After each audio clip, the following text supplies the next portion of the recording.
Oke, halo semua, perkenalkan aku Anraska. Jadi di video sebelumnya kita sudah mencoba ya menggabungkan API kita dengan database yang sudah ada gitu. Nah, jika kita lihat di sini ini sudah terhubung ya. Di sini tuh ada 61 row mengenai data Nutrifood. Yang ini bisa kita lihat ada di data ini. Nah, ini database kita. Nah, selanjutnya eh, saya akan mencoba membuat CRUD API kita gitu. Jadi CRUD apa? Jadi CRUD itu singkatan dari create, read, update, dan delete gitu pada database itu. Nah, jadi konsepnya gimana? Jadi yang pertama aku akan menjelaskan tentang read dulu gitu. Nah, sebenarnya kita secara tidak langsung sudah menggunakan read dalam API kita karena untuk bisa menampilkan semua ini semua ini, kita kan harus membaca database gitu kan, database yang ada di sini gitu. Nah, itu dengan cara yang sudah dijelaskan di video sebelumnya gitu, dengan menggunakan ini kita nge-fetch flag ini, terus kita masukin ke index.html ya gitu. Nah, selanjutnya saya akan mencoba meng-create gitu ya, meng-create data baru gitu, lalu menembakkannya ke dalam database kita. Nah, untuk konsep sederhana ini seperti ini sudah saya run ya ininya. Misal ini indeks terakhirnya itu 61, terus kita add food ID-nya ke 62, terus nama foodnya misal sosis. Servingnya ini kita dummy aja satu semua, terus kita submit. Nah, maka akan ada sosis di sini. Terus di database-nya ini kan belum ada nih sosis ya. Jika kita refresh, nah maka akan sudah ada sosis gitu. Oke, lalu bagaimana caranya? Jadi tadi itu kan saya menggunakan add new food ya. Nah, di sini kita lihat ada HTML ya. Nah, ini di masing-masing kolom ya. Kita lihat nih.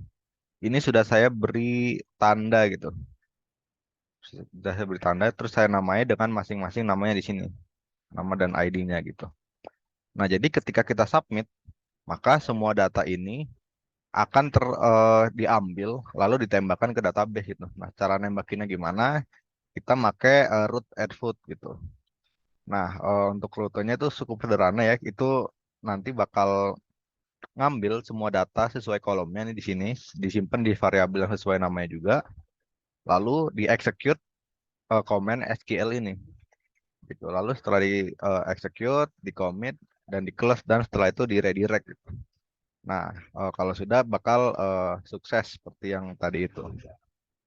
Oke, tadi create udah, read udah, sekarang update. Nah, untuk update sendiri cukup sederhana ya. Kita tinggal ini udah ada, saya udah buat tombolnya di sini. Nah, jadi ketika saya mencet edit, maka akan di redirect ke page yang berhubungan gitu. Kayak misal di sini sosis. Nah, kita edit. Nah, di sini bakal di redirect ke update food slash 62. 62 itu ID dari foodnya gitu. Jadi kita tidak perlu menginput ulang ID-nya gitu.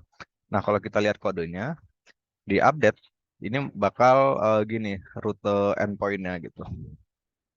Nah, terus buat ngepostnya itu gimana sih? Jadi ya sama aja caranya dengan update, create tadi, bakal nge-fetch semua value yang ada di kolom ini gitu. Nah, setelah diambil value-nya, maka akan ditembakkan ke database dengan cara update ini, pakai SQL ini gitu. Nah, ini ada sedikit perbedaannya karena tadi kita waktu create tuh masukin ID, di sini tuh tidak kan. Jadi ID-nya kita set dengan sesuai ID yang ada di sini gitu. Lalu create, read, update udah, sekarang delete. Nah, delete itu cukup sederhana ya, sederhana banget. Jadi misal sini nih, ini saya cancel, balik ke halaman utama, misal delete sini. Nah, oh ya sebelum itu saya akan pastikan dulu kan tadi belum dipraktikin ya. Tadi namanya sosis, kita ganti jadi sosis goreng. Misal. Terus servingnya 1, 2, 3, 4, 5, 6, 7, 8 gitu. Kita submit. Nah, ini jadi berubah jadi sosis goreng gitu. Kalau kita lihat di database-nya, kan masih sosis. Kalau kita refresh, maka akan jadi sosis goreng gitu. Terus yang terakhir adalah delete. Delete ini sangat sederhana. Jadi ketika kita mencet delete, kita lihat langsung kodenya aja kali ya. Di delete itu, di endpoint delete, bakal ngehook ID-nya gitu. Jadi bakal diambil ID-nya, terus dieksekut dah ke SQL pakai comment query SQL ya gitu. Dengan query delete from Nutrifood where ID sama dengan ID yang dimasukkan, gitu.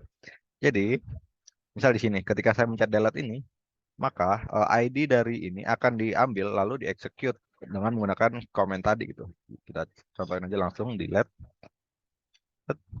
Nah, itu udah hilang gitu yang tadi. Kalau kita lihat, ini kan masih ada sosis goreng nih. Kalau kita refresh, nah sosis gorengnya udah hilang gitu. Karena cukup sederhana gitu. Dengan bantuan interface yang saya memakai framework Bootstrap juga itu bisa lebih memudahkan kita untuk melakukan edit pada API kita gitu. Mungkin sekian dari saya. Terima kasih.